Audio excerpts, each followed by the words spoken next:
안녕하세요. 저는 부족한 것 없이 남들 하는 만큼 누리고 자란 30대 기혼녀입니다. 저는 딱 나이 30되는 해에 좋은 남자를 만나 결혼을 하게 되었는데요. 사연의 흔한 내용들처럼 좋은 남자인 줄 알고 결혼했다가 현재 약간 결혼에 대한 회의감을 느끼고 있다고 말씀드리고 싶습니다. 그러나 다른 사연과 조금 차이가 있는 부분이 뭐냐 하면 남편의 실망스러운 모습이 저를 향한 게 아니라는 거죠. 무슨 말씀이신지 당장 이해하기 어려울 수도 있겠네요. 지금부터 제가 입장을 어떻게 두면 좋을지 한번 보고 판단해 주시겠어요? 제 남편은 수도권의 대학을 나왔으나 이름 모를 곳이라 직장 스펙에 그리 큰 도움이 되지 않았고 원래부터 공부에 관심이 없어서 대학 졸업하자마자 곱창집을 창업해 장사를 시작한 사람입니다. 반면 저는 남편과 달리 명문대 졸업에 유학까지 다녀온 미대생이었어요. 친구가 맛있다며 데려가준 가게로 오랜만에 곱창을 먹으러 갔다가 남편을 알게 되었습니다. 그때 친구랑 남편은 학교 선후배 관계로 서로 아는 사이였고 저와 친구는 고등학교 친구였죠. 그날 처음 남편을 보게 되었는데 인상이 나쁘지 않았습니다. 그런데 남편도 저를 좋게 봐줬는지 제 친구한테 저를 소개해달라고 했다는 겁니다. 저는 남편이 주는 진실된 마음과 바른 태도가 나쁘지 않아서 한 달 만나다가 연애를 시작하게 되었어요. 남편은 제가 아닌 다른 여자는 쳐다도 안 보더군요. 제가 남자에게 함부로 마음을 내주는 해픈 여자가 아닌데도 남편에게 흔들릴 만큼 남편은 근 3년간 한눈 안 판 적이 없습니다. 제가 봤던 남자들 중 가장 신뢰도가 높은 남자였죠.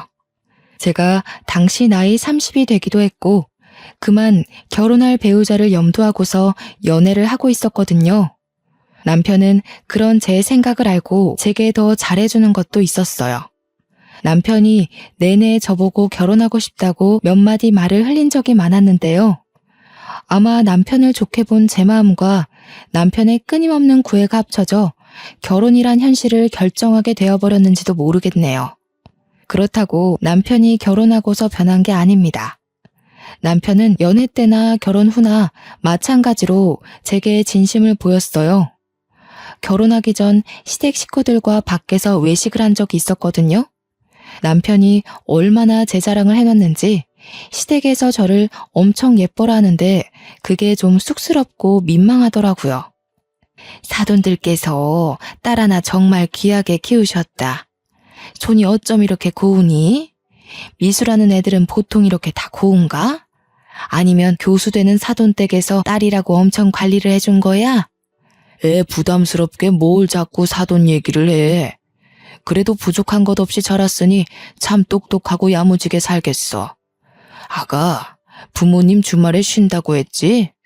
언제 한번 안 바쁜 날 있으면 날 잡고 식사나 같이 하자고 좀 해봐라. 사돈끼리 친하게 지내면 집안이 흥한다더라. 제 친정 부모님은 두 분 다 교수입니다. 아빠는 명문대에 계셨고 엄마는 미대 교수라 미대 쪽에 이름 날리는 지방대에 가 계셨어요. 따라서 저희 부모님은 현재 주말 부부세요. 저도 저희 가족을 한 번에 만나기가 어려운데 시댁 식구들은 당연히 더 못 만나 뵀죠. 상견례랑 결혼식 때 본 게 다였습니다. 상견례 때도 양가 부모님 날짜를 맞추기가 좀 곤란했는데요.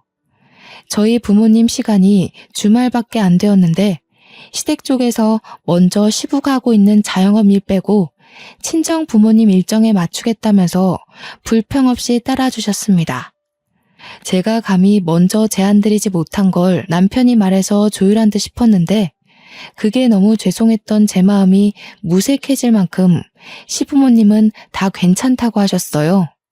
그래서 저는 제가 남편도 잘 만나고 시댁도 잘 만났다고 생각했습니다. 그게 다 돈 많은 우리 집 배경 때문에 아부 떠는 건 줄도 모르고 저는 그저 제 스스로가 인복이 많다고 생각했죠. 저와 남편은 처음부터 분가로 시작을 했는데요. 신혼여행을 마치고 돌아온 날 시댁에서 저녁을 먹기로 했기 때문이었어요. 여태 시부모님의 부탁으로 바깥 외식을 주로 해서 시댁집에 가보는 건 그날이 처음이었습니다. 평소에는 시모가 늘 누추한 집에서 밥 먹는 것보다 제게 더 맛있고 좋은 식사를 대접하고 싶다면서 집에는 초대해주지 않으셨죠. 그래서 저는 그날 제게 형님 되는 사람을 처음 만나게 되었습니다. 형님은 저희 결혼식 때 오지 않아서 시댁 식구 중 가장 늦게 알게 된 구성원이었어요. 결혼식 날 분명 아주버님께 배우자가 있다고 들었는데 아주버님이 그날 혼자 계셨거든요. 그래서 제가 한번 시모한테 여쭤본 적이 있어요. 시모 말로는 형님이 제 결혼식에 오면 물 흐릴지 몰라서 오지 말라고 했다네요. 그땐 상황이 상황인지라 너무 정신없기도 했고 그게 무슨 의미인지 몰라 그냥 넘겼습니다.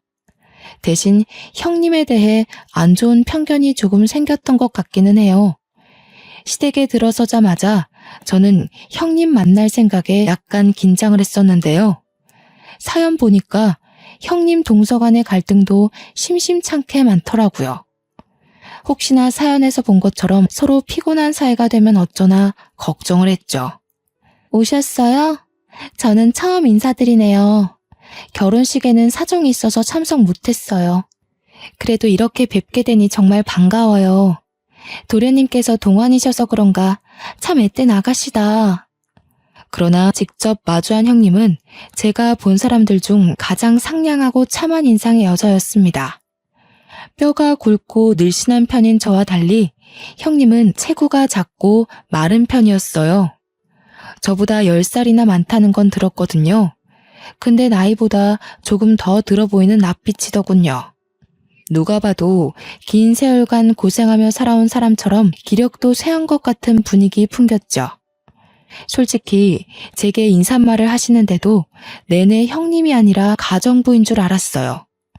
형님이 앞치마를 한 채로 급하게 씻은 손을 닦으며 우리를 마중 나왔는데 다른 식구들 집중이 분산되었을 때 혼자 동떨어져서 제게 인사하는 탓에 더 그래 보였던 것 같네요. 이 여자분이 제 형님이라는 걸 알게 된 계기는 시모가 하는 말 때문이었습니다. 얘 큰애야, 이게 무슨 냄새니? 뭐 타는 냄새가 나는데? 어머머, 이거 소 타는 애 아니야? 고기 타는 것 같아. 아니에요, 어머님. 혹시 동서가 레어 고기 불편할까봐 살짝만 더 익히는 중이었어요. 제가 동서 취향을 몰라서. 보통 익은 고기는 다들 입에 잘 맞으니깐요.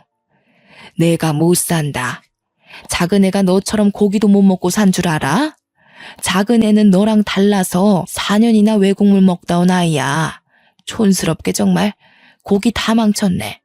가서 다시 해. 제가 보기엔 시모가 형님을 대하는 태도가 가족이 아니라 가정부를 대하는 것 같은 모습이었습니다. 제 눈에는 상당히 불편한 장면이었어요. 그런데 형님은 금방 시모에게 죄송하다고 인사를 하고 급하게 주방으로 뛰어들어가더군요. 아무도 그런 형님을 신경 쓰지 않았는데 이 모든 게 당연한 듯 이어져 온 분위기 같았어요.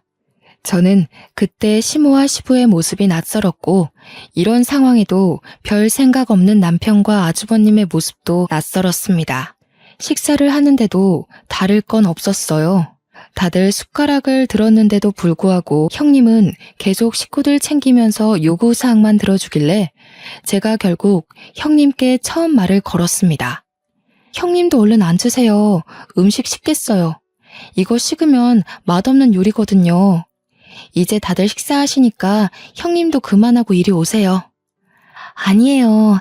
나는 신경 쓰지 말고 먹어요. 필요한 거 있으면 언제든지 말하고요. 입맛에 맞을진 잘 모르겠는데 그래도 손님이라고 신경 많이 썼으니까 맛있게 드셔요. 심지어 형님 몫의 밥 공기는 놓여있지도 않았습니다. 같은 식구이고 앞으로는 제가 형님께 배워야 할 것도 많은데 이대로 저 혼자만 식사를 할 수가 없어서 저도 숟가락을 내려놓고 형님을 도와야겠다고 생각했어요. 그런데 남편이 저를 잡더니 신경 쓰지 말고 밥 먹으라고 하는 거 있죠? 저더러 저는 시댁 방문 첫날이고 손님 대접 받아야 마땅한 날이라면서요. 불편해하는 저를 보고 시모랑 시부도 괜찮다고 식사하라고 하길래 할 수 없이 다시 숟가락을 들었네요. 그러면서 형님한테 이거 달라 저거 달라 시키는 시부모님의 행동은 끊이질 않았습니다. 이 많은 음식을 하느라 혼자 얼마나 고생을 했는지 형님 얼굴에 땀이 송골송골 맺혀 있더군요. 이건 형님이 이 집 며느리이기 때문에 나서서 고생하는 게 아닌 듯 했어요. 형님과 처음 인사를 나누고 밥을 먹기까지 긴 시간이 흐른 건 아니었지만 그 짧은 시간 동안에도 저는 형님을 형님으로 못 느꼈거든요. 그때만 해도 시댁이 형님을 얼마나 무시하고 있는지가 보였다는 거죠. 그런데도 정작 형님은 아무렇지도 않아 보이더라고요. 제게 웃어주는 여유까지 있었습니다. 그만큼 속에 참고 있는 응어리가 얼마나 많을지, 그게 얼마나 억눌리고 단련이 되었을지가 감히 가늠되지 않아서 더 마음이 불편했던 자리였어요. 저는 그 불편한 자리를 파하고 집으로 돌아와서 남편에게 제대로 물어봤습니다. 형님 말이야, 식구들한테 뭐 잘못했어? 이런 말 어떻게 들릴지는 모르겠는데 내 눈에는 왜 그렇게 식구들이 형님을 미워하는 걸로 보이지? 그래서 나 오늘 식사 자리 엄청 싫었어. 형님 도와드리고 싶은데 다들 눈치를 너무 줘서. 아, 싫어한다고 봐야지. 형수가 저기 뭐야. 우리 형이랑 속도 위반으로 결혼했는데 그 전에 형 군대를 유일하게 기다려준 여자였거든. 형이 의리 지킨다고 결혼했더니 가진 게 없어도 너무 없는 여자였던 거 있지? 형도 지금은 후회하더라. 대신 애는 안 만들잖아. 아마 형수가 막 나가면 바로 이혼할 생각일걸? 남편 말로는 형님은 그저 가진 게 없는 데다가 고아라는 이유로 시댁에서 무시받고 있는 거라고 하더군요. 남편이 그 조심스러운 이야기를 별 생각 없이 툭툭 내뱉었는데 그 말투에서 남편마저 형님을 얼마나 무시하고 있는지가 느껴졌습니다. 남편과 만났던 기간, 그러니까 연애 기간까지 통틀어서 남편이 가장 별로인 날이었어요. 그때 아마 괘씸한 마음에 남편의 머리를 한 대 때려주고 씻으러 갔던 것 같아요. 저는 화가로 활동을 시작해 따로 화실이 있는 신혼집을 구했어서 일을 집에서 했는데요. 한날은 화실에서 그림을 그리던 도중 남편이 출근하고 없는 시간인데 누가 초인종을 누르는 겁니다. 택배 시킨 것도 없는데 뭔가 싶어서 확인해 봤더니 형님이 한 손에 보따리를 들고 서 있더라고요. 그 보따리는 또 얼마나 소중한 건지 형님이 품에 꼭 안고 계셨습니다. 형님, 어쩐 일로 오셨어요? 저희 집은 어떻게 찾으시고 연락 주셨으면 제가 시댁에 찾아가면 되는데요. 어머님이 주소 알려줘서 안 헤매고 잘 찾았어. 다름이 아니라 이거 어머님이 동서 갖다 주라고 하더라. 그래요? 이것 때문에 여기까지 일부러 오신 거예요? 너무 고생하셨겠는데 어머님도 참 저한테 연락하시면 될 걸 왜 형님한테 이런 부탁을 하셔선. 저는 형님이 품에 안고 온 걸 받아서 바로 풀어봤습니다. 웬 예물함이더라고요. 그러고 보니 생각이 난 건데 상견례 때 신모가 정말 귀한 며느리 들어오면 자신이 아꼈던 주얼리로 예물을 주고 싶다고 했던 게 기억이 났어요. 제가 이걸 받고 기뻐할 수 없었던 이유는 이것 때문에 굳이 형님을 시켜서 먼 거리를 오게 했냐는 거죠. 급한 것도 아니었고 가지러 오라고 하면 제가 얼마든지 가지러 갈 수 있는 거였다는 겁니다. 예쁘다. 동서랑 참 잘 어울리겠어. 어머님이 동서 칭찬 정말 많이 하거든. 내가 봐도 동서 같은 사람이 우리 집에 들어온 건 정말 축복인 것 같아. 형님이 정말 환하게 웃으면서 저를 칭찬해 주는데 문득 그런 형님의 목이나 손에는 이런 보석 없다는 걸 알아챘어요. 형님은 저보다 먼저 시댁에 들어간 며느리잖아요. 장남의 배우자이고 집안의 기둥을 지키는 첫째 며느리지 않습니까? 그런데 이걸 제가 받았고 형님은 받지 못했으니 제 마음이 얼마나 안 좋았겠어요. 이걸 가져온 형님은 얼마나 더 속이 상하고 자존심이 무너졌을까 걱정이 되더라고요. 차라리 풀어보지 말걸 바보같이 뒤늦게 후회했네요. 형님, 식사 안 하셨죠? 와서 밥 한 끼 하고 가요. 좀 있으면 저녁인데 오늘 남편이 회식 있다고 하더라고요. 저 혼자 밥 먹기 외로워요. 아이고, 이걸 어쩌나? 집에 말도 안 했고 내가 없으면 식사 준비할 사람이 없는데 동서 생각해서 같이 있어주고 싶지만 말씀을 못 드리고 온 거라 좀 곤란할 것 같아. 제가 어머님께 전화드리면 되죠. 어머님이 허락하시면 밥 먹고 가는 거예요? 집까지는 제 차로 태워드릴 테니까 밤길 걱정하지 마시고요. 난처해하며 고민하는 형님을 제가 막무가내로 끌고 들어왔습니다. 형님이 너무 불편해해서 바로 시모한테 전화를 드렸는데 시모가 살짝 당황하더니 오랜만에 식구 데리고 외식하면 된다면서 저랑 형님더러 같이 식사 잘하라고 하대요. 형님한테 그대로 전했더니 형님이 처음보단 조금 안정된 표정이었어요. 형님, 제가 요리를 못해서 배달시켰는데 괜찮죠? 요즘 배달 음식도 진짜 잘 나와요. 이건 제가 쏠게요. 아이고, 뭐하러 돈을 썼어. 내가 해줄 걸 그랬네. 괜히 내가 오는 바람에 동서가 돈까지 쓰고 미안해서 어째? 형님은 참 미안할 것도 많아요. 형님, 그동안 매일 식구들 밥 차리느라 요리하는데 신물 났을 거 아니에요. 저희 집이니까 집주인인 제가 손님한테 대접하는 건 당연하죠. 형님이 너무 고마워하면서 제 두 손을 잡아주는데 나이 40대 손치고는 많이 거칠어서 안타까웠습니다. 저희 집안에는 아직 신혼이기 때문에 저와 남편의 웨딩 사진이 참 많았는데요. 형님한테 집 구경을 시켜주려 한 걸 어쩌다 보니 웨딩 사진 앞에서 한참이나 서 있었어요. 형님이 그걸 유독 좋아하시는 것 같아 자리를 뜨기도 애매했죠. 사진 하나하나를 진정성 있게 봐주시는데 옆에 서 있던 저는 쑥스러운 마음에 형님 옆에 가서 괜히 툴툴거려 보았습니다. 저 이 사진 때문에 한 일주일은 굶다시피 했거든요. 얼마나 배고팠는지. 촬영 끝나자마자 폭식했다니까요. 그래도 너무 예쁜걸. 얼마나 행복했을까. 그래, 결혼은 이런 거였지. 나도 한때 우리 남편이랑 좋은 시간이 있었는데.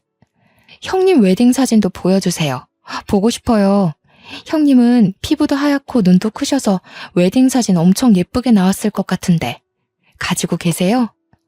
저는 이때 제가 실수했다는 걸 눈치 못 채고 머뭇거리는 형님에게 어린아이처럼 보챘습니다. 보여주고 싶은데 나는 웨딩 사진이 없어. 결혼식 못하고 혼인신고만 했거든. 이런 거 한번 입어보고 싶은 게 소원이야. 저는 결국 형님 입으로 사실을 들어서야 형님 사정을 알아챈 거예요. 이때 얼마나 당황했는지 모릅니다. 제 자신이 정말 창피했던 순간이었어요. 웨딩드레스 입은 모습이 너무 부러워서 그렇게 빤히 보고 계셨는 줄도 모르고 바보같이 형님한테 상처를 줘버린 셈이라고 생각했죠. 저는 뒤늦게나마 죄송하다고 사과를 했더니 형님은 그저 웃으면서 괜찮다고 하더군요. 얼른 형님을 데리고 화실을 구경하러 갔습니다. 형님은 제 그림에 놀라며 진심으로 찬사를 보냈어요. 저는 거기서 형님을 모델로 하고 작은 화판에 형님 초상화를 그려서 선물로 주었는데요. 형님이 세상을 다 가진 얼굴로 기뻐하는데 그 모습을 보니 저까지 기분이 좋아지더라고요. 무엇보다 제 그림을 소중히 생각해주는 형님의 태도에 감동을 받았습니다. 밥을 먹고 형님을 시댁 앞까지 태워다 줄 때만 해도 저는 형님의 외로움을 조금이나마 달래주지 않았나 싶어서 뿌듯했어요. 그러나 다음날 시부모님의 부름에 남편보다 먼저 시댁에 도착한 저는 형님의 얼굴을 보고서 제가 형님한테 큰 실수를 했다는 걸 깨달았습니다. 형님 볼 한쪽에 손톱으로 긁힌 것처럼 상처가 있는 거 아니겠어요? 형님한테 얼굴이 왜 그러냐고 하니까 그저 별일 아니라고 하며 여느 때처럼 웃기만 했는데 어딘가 모르게 형님 표정이 음울해 보였어요. 그러던 중 방에서 시모가 나왔는데요. 저를 발견한 시모가 썩히고 있던 얼굴을 활짝 펴더군요. 그때 형님은 급히 자리를 피했습니다. 우리 아가 언제 왔니? 미리 도착했구나. 참 예의도 발라. 왔으면 앉지 않고 뭐하러 서 있었어? 네, 방금 와서 형님이랑 인사 나누느라. 그런데 어머님, 형님이 좀 다친 것 같아요. 얼굴이라 흉지면 안 되는데 말 좀 해주세요. 내버려 둬라. 주제도 모르고 집을 오래 비웠으니 대가가 어떤지는 톡톡히 알아야지. 아가 넌 신경 쓸 거 없다. 그리고 웬만하면 큰애한테 뭐 사주고 그러지 마라. 버릇돼. 보니까 제가 어제 밥 먹고 가라고 붙잡는 탓에 형님은 집에 늦게 들어왔다고 시모한테 따귀를 맞은 거였어요. 그런데도 시모는 눈 하나 깜짝 안 하고 당연한 일상처럼 말을 하는데 순간 소름이 돋는 겁니다. 형님께서 대우 못 받고 지낸다는 걸 대충 알고 있었지만 형님이 그간 어떻게 지내왔는지가 그날 전부 파악되더라고요. 그날 자리에 모이게 된 이유는 시부가 불러서였는데요. 저희는 식사 자리에 앉아서 대가족 회의를 나눴습니다. 그땐 그래도 식구라고 생각해주는 건지 시부가 형님한테 음식 준비 잠깐 두고 앉으라고 하더군요. 내가 나이도 있고 언제 어떻게 될지 모르니 미리 재산 상속에 대해 회의를 하려고 해. 오늘 당장 정한다는 게 아니고 대충 내 생각이 어떤지 과연 타당한지 들어보라는 거야. 재산 얘기가 걸리니 남편이랑 아주버님이 바짝 긴장을 했습니다. 그래도 아주버님이 제 남편보다는 덜 불안했어요. 장남이니까 자신에게 떨어지는 재산이 더 많을 거라고 보고 있었죠. 그런데 시부가 뒤이어 하는 말에 식구 모두가 초토화되고 말았는데요. 작은애 집에 70, 큰애는 30으로 생각하고 있다. 네 엄마랑 생각 많이 해보고 내린 결정이니까 어떻게 생각하는지 의견을 말해보거라. 이건 저도 좀 당황스러운 배분이라고 생각했습니다. 저 역시 당연히 아주버님께 더 많은 재산이 가리라 봤거든요. 아니나 다를까 식구들 중 아주버님이 가장 난리가 났어요. 말도 안 돼요. 제가 이 집 장남이잖아요. 근데 어떻게 제철이한테 재산을 더 많이 넘기시는 건데요? 납득할 수 없어요. 제자리 걸음하는 가정에 투자 많이 해주면 뭐 하겠냐. 미래가 창창한 제철이 부부한테 투자하는 게 합당하지. 작은 며느리의 집안을 무시할 수가 없구나. 시부는 듣기 불편하게 저희 부부와 아주버님 부부 재력을 비교했는데요. 그래서 더 난리 난 거죠. 아주버님께선 재산일로 서운한 건 알겠는데 그 화살이 전부 형님에게 돌아간 거 아니겠습니까? 당신은 대체 나한테 도움이 되는 게 뭐야? 가진 게 쥐뿔도 없으면 남편 발목이라도 잡지 말아야지. 내가 왜 당신 때문에 재산도 못 받아야 하냐고. 내가 장남이 돼서 길을 한번 못 펴. 와이프 자리가 수준 떨어져서 어디 나서기가 쪽팔려 죽겠어. 아주버님이 화나서 퍼붓는 원망에 형님은 그만 눈물을 보였습니다. 고개를 숙이고 아무 말도 못하고 있었어요. 긴 세월 동안 의지되는 사람 없이 혼자서 이 지옥 속에 살아왔을 텐데 얼마나 힘들었겠습니까? 제가 다 마음이 괴로워서 저까지 눈물이 찔끔 나더군요. 근데 여기서 저를 정말 화나게 했던 건 아주버님의 횡포를 지켜만 보는 식구들이었습니다. 다들 형님을 향해서 혀만 끌끌 차고 있는 거 아니겠어요? 결국 보다 못한 제가 목소리를 높이며 나섰어요. 됐어요, 아버님. 저희 그깟 재산 없어도 잘 먹고 잘 사니까 그냥 아주버님 다 드리세요. 그리고 아주버님, 아무리 화나도 그렇지 형님한테 어쩜 그러실 수가 있어요? 너무 무례하신 거 아니에요? 아주버님께선 형님 없었으면 장남 노릇도 못했어요. 형님처럼 뼈 빠지게 내조해주는 게 어디 쉬운 일인 줄 아세요? 제 말에 다들 당황해서 가만히 있는 걸 외면하고 저는 형님을 일으켜서 제 자리를 벗어났습니다. 형님한테 방을 알려달라고 해서 갔더니 아주버님과 각방을 쓰고 있는 걸로 모자라 보일러도 안 들어오고 장판이랑 옷 몇 벌 있는 게 다인 방이었어요. 제가 정의 사도는 분명 아니거든요. 그런데 까도 나오는 형님의 처지를 보니 시댁한테 더더욱 열불이 확 나는 겁니다. 형님, 이런 말 주제 넘는다고 생각할지 모르겠는데 이혼하세요. 뭐가 아쉬워서 형님처럼 100점짜리 여자가 저런 남자 수발 들으면서 살아요. 이혼 못하게 해. 일해줄 사람 없다고.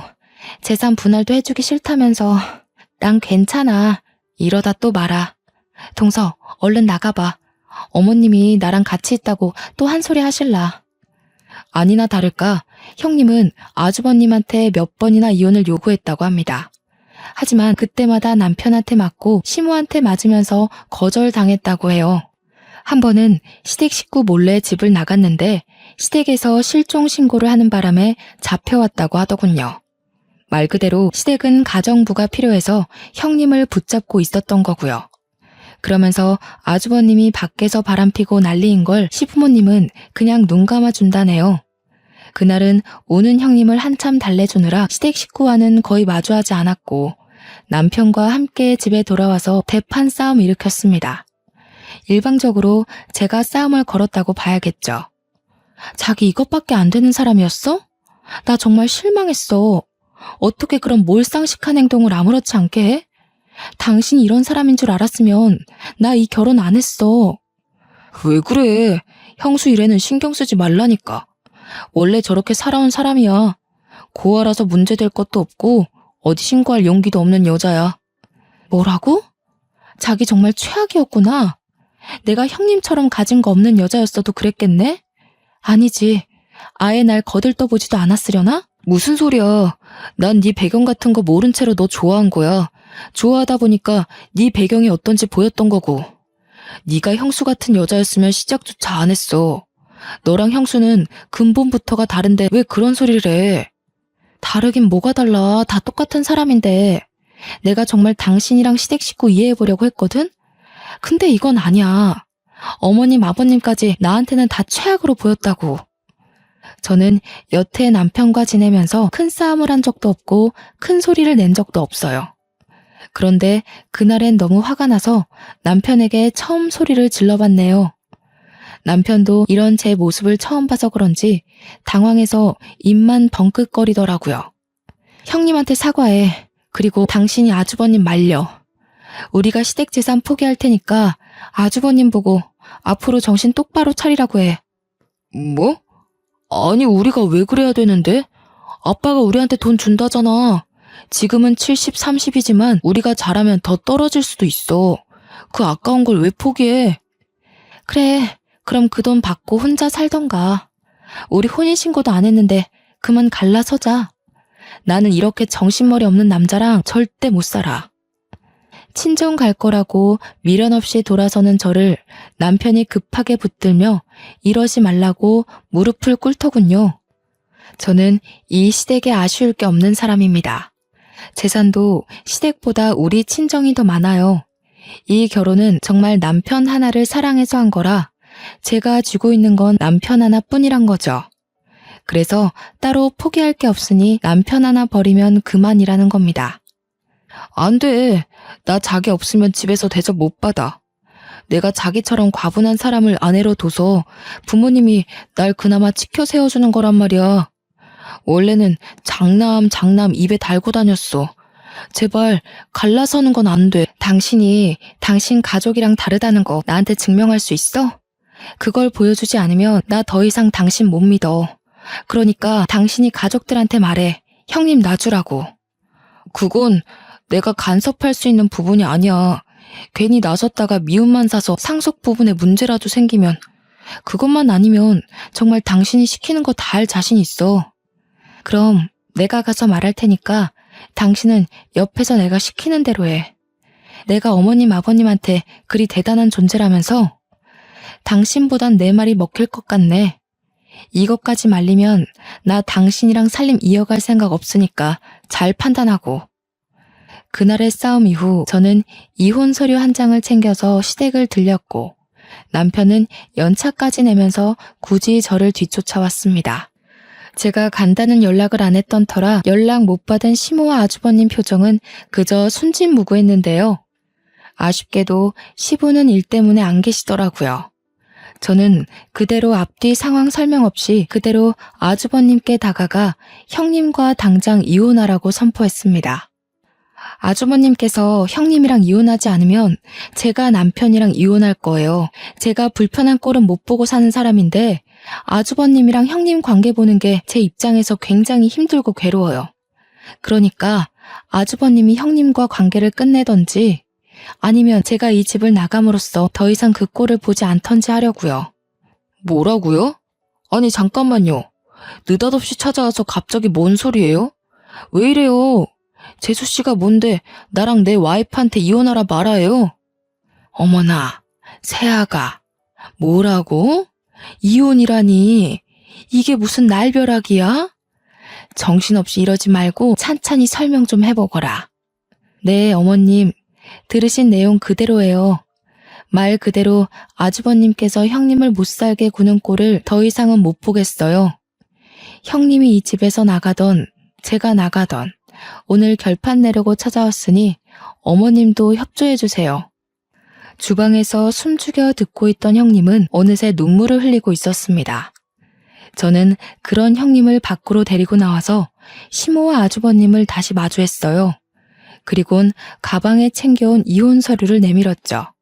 어머님, 아주버님, 이제 말씀해보세요. 여기에 제 도장 찍을까요? 아니면 형님 도장 찍을까요? 시모는 크게 당황했습니다. 저도 포기할 수 없고 형님도 포기할 수 없어서 곤란해하는 게 다 느껴질 정도였죠. 아가, 도대체 왜 이러는 거니?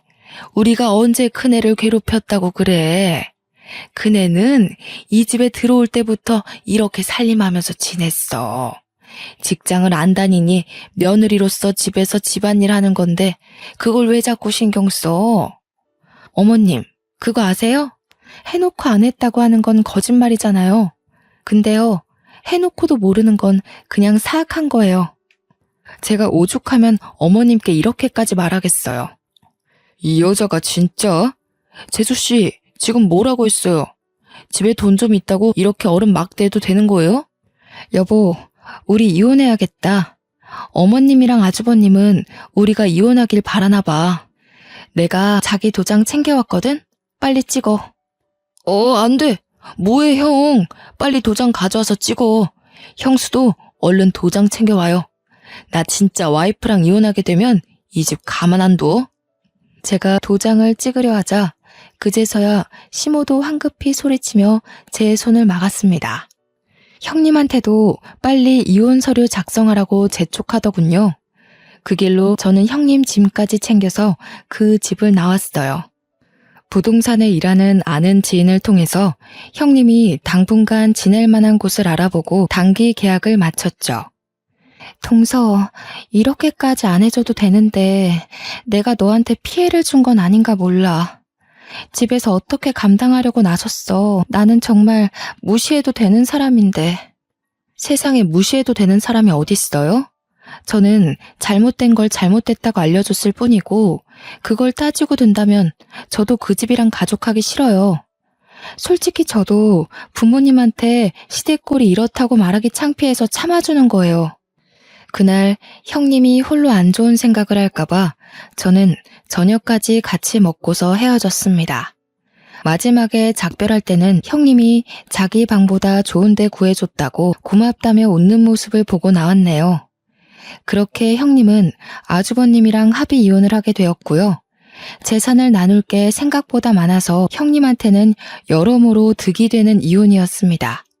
이 사실을 몰랐던 시부는 열을 내면서 아주버님을 앉혀놓고 쓴소리를 많이 했나 보더라고요. 그러면서도 이 문제를 일으킨 원흉, 저를 따로 부르진 않으셨어요. 식구끼리 함께 만나는 자리가 있더라도 시부는 그것에 대해 따로 말을 붙이지 않았고요. 시댁은 제가 한바탕 업고 난 이후 분위기가 좀 바뀌었습니다. 형님을 괴롭혔던 것처럼 제게 똑같은 화살이 날라왔다는 게 아니라 저를 눈치 보기 시작했다는 거예요. 제 입으로 이런 말하기 민망하지만 저를 놓치지 않으려고 애쓰는 모습들이었어요. 그래서 제 이혼은 일단 보류하기로 결정이 되었고요. 대신 남편을 통해서 시댁 모두에게 경고는 해줬습니다. 한 번만 더 사람 인격 함부로 모독하면 가차없이 이혼하겠다고, 2번 넘어가주는 일은 없을 거라고 했어요. 남편이 그대로 시댁에 전했다고 했더니 시댁 식구들이 그 뒤부터 제 앞에서 함부로 입도 뻥끗 못하더라고요. 그렇게 몇 년이 흘렀을까요? 저는 형님과 계속 연락하며 지내고 있었는데요. 제가 형님께 반찬 가게 하나를 차려줬는데 형님은 평소 훌륭하던 요리 솜씨 덕분에 매출이 3달 만에 급등하여 바쁜 하루를 보내는 중이더라고요. 그리고 제가 형님을 이혼시킨 거니 저도 어느 정도 책임을 느껴서 공짜로 가게 차려준 거거든요. 그런데 형님이 자꾸 돈을 갚으려고 하는 거 아니겠습니까? 안 받으려고 끝까지 버티고 있었는데 한날 형님 가게에 놀러 갔다가 받은 봉투 더미 때문에 할 수 없이 형님한테 지고 말았죠. 진짜 너무해요. 제가 형님한테 돈 받으려고 가게 차려준 줄 아세요? 이러면 제가 생색내는 사람 같잖아요. 저 속물 아닌데. 생색 좀 내줬으면 좋겠네. 내가 누구 덕에 팔자를 폈는데.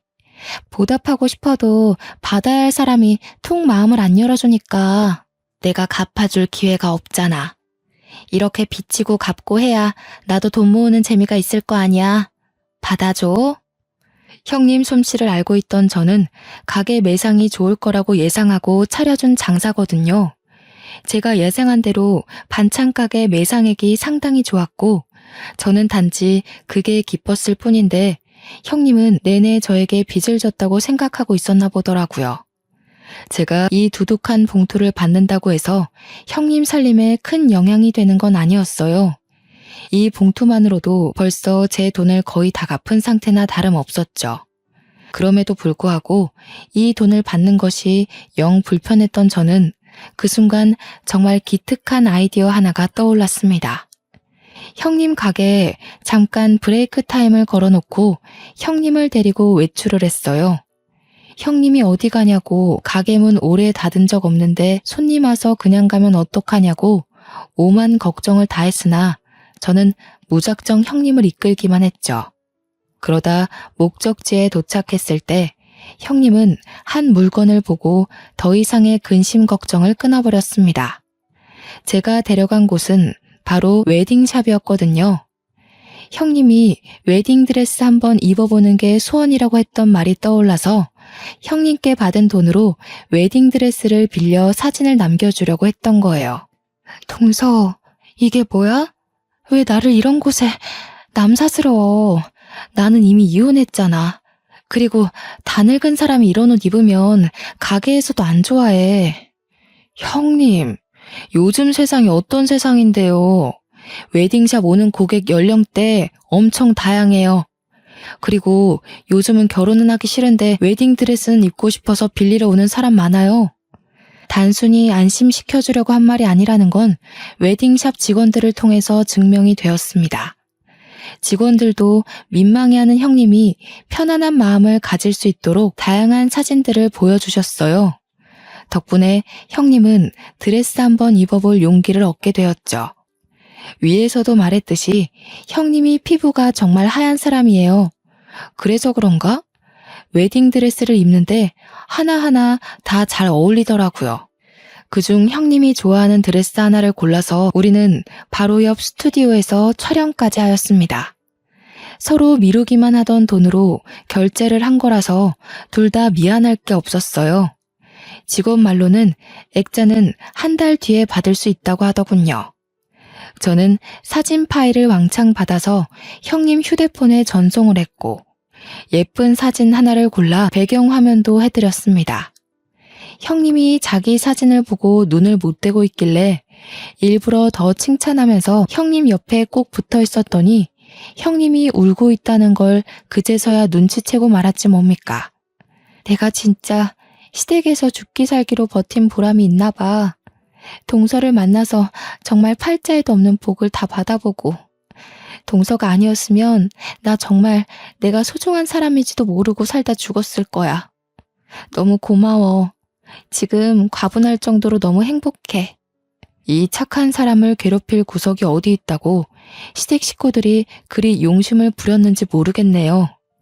체구 작은 사람이 어깨까지 들썩이며 눈물을 흘리는데 저는 그 자리에서 한참이나 형님을 안아줬습니다. 이 이후로도 계속해서 형님의 삶에는 더 큰 햇살이 들어서고 있어요. 아직은 형님의 마음이 추스르기까지 시간이 더 필요하겠지만 나중에 기회가 된다면 제가 형님에게 좋은 배우자 하나 소개시켜 줄까 해요.